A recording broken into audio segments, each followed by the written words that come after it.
এদেশ, এদেশের মানুষ বেগম জিয়ার জীবন কাহিনী পড়া এবং চর্চা করলে তারা মুগ্ধ হবে। গোটা জাতির কাছে একটা অনন্য বাতিঘর হিসাবে, একটা আলোক দিশারি হিসাবে দীর্ঘ প্রায় ৪৪ বছর এই জাতিকে তিনি স্বপ্ন দেখিয়েছেন এবং স্বপ্নকে তিনি বাস্তবায়ন করেছেন। আমরা চে গুয়েভারার জীবন পড়ে আমরা মুগ্ধ হই, আমরা ফিডেল ক্যাস্ট্রোর জীবন পড়ে আমরা মুগ্ধ হই, আমরা আব্রাহাম লিঙ্কনের জীবন পড়ে মুগ্ধ হই। এদেশ, এদেশের মানুষ বেগম জিয়ার জীবন কাহিনী পড়া এবং চর্চা করলে তারা মুগ্ধ হবে। একজন গৃহিণী অল্প বয়সে বিধবা হয়েছেন, হওয়ার পর রাজনীতির যার পদার্পণ, রাজনীতিতে নাম লিখিয়েছেন তার স্বামী পৃথিবী থেকে চলে যাওয়ার পর।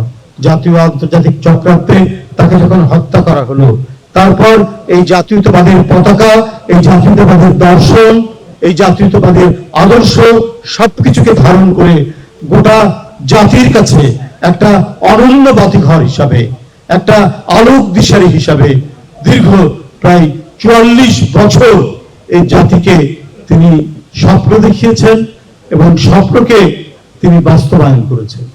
বেগম জিয়া ছিলেন বলেই এই দেশকে কেউ কিনতে পারেনি, এই দেশকে কেউ দখল করতে পারেনি। বেগম জিয়া ছিলেন বলেই আমাদের স্বাধীনতা অক্ষত থেকেছে, আমাদের সার্বভৌমত্ব মজবুত থেকেছে। বেগম জিয়া ছিলেন বলেই নিজেকে গর্ব করার মতো অনেক কিছুই আমাদের মধ্যে অর্জিত হয়েছে তার দলের একজন কর্মী হিসেবে। বেগম জিয়া ছিলেন বলেই আমাদের নদী, আমাদের মাঠ, আমাদের বৃক্ষ, আমাদের মাছ, আমাদের পাখি সংরক্ষিত থেকেছে।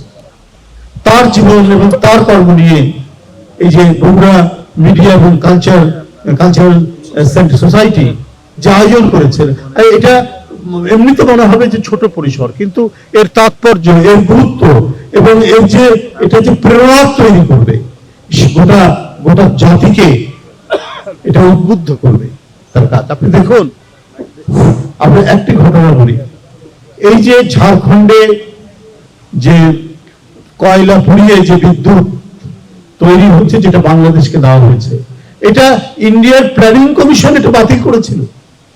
যখন এটা এখান থেকে কয়লা পুড়িয়ে ভারতে বিভিন্ন জায়গায় যেখানে ঘাটতি আছে সেখানে বিদ্যুৎ দেওয়া, কিন্তু ইন্ডিয়ার প্ল্যানিং কমিশন, তাদের পরিকল্পনা কমিশন এটা বাতিল করেছিল যে এটা পরিবেশের বিরুদ্ধে যাবে, এটা পরিবেশ বান্ধব হবে না বলে তাদের ব্যুরোক্র্যাট, তাদের টেকনোক্র্যাট, তাদের বিশেষজ্ঞরা এটা বাতিল করেছেন।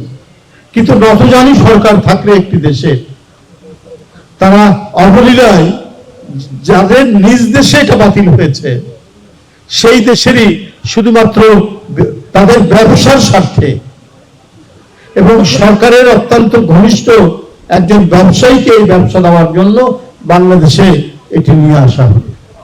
একইভাবে রামপাল বিদ্যুৎ কেন্দ্র, সেখানেও কিন্তু ভারতেও এটা চেষ্টা করা হয়েছিল, সেখানকার মানুষ প্রতিবাদ করেছে, বিশেষজ্ঞরা প্রতিবাদ করেছে, সবাই প্রতিবাদ করেছে যে না, এটা যদি এই সুন্দরবনের কাছাকাছি যদি করা হয় তাহলে আমাদের বনজ সম্পদ, আমাদের বনজ প্রাণী এগুলো ক্ষতিগ্রস্ত হবে, ধ্বংস হয়ে যাবে।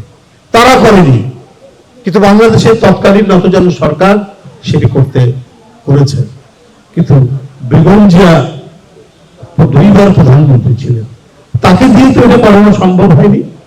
তাকে দিয়ে করানো সম্ভব হয়নি বলেই তাকে দীর্ঘ সময় ধরে নির্যাতন ভোগ করতে হয়েছে, কারাগারে থাকতে হয়েছে, তার অসুস্থতায় কোনো উন্নত চিকিৎসা দেওয়া হয়নি, তাকে অসুস্থ হয়েছেন সেটাও পরিকল্পিত চক্রান্তের অংশ ছিল, তাকে অসুস্থ করা, এমন অসুস্থ করা যাতে ধীরে ধীরে তিনি মৃত্যুর কোলে ঢলে পড়েন।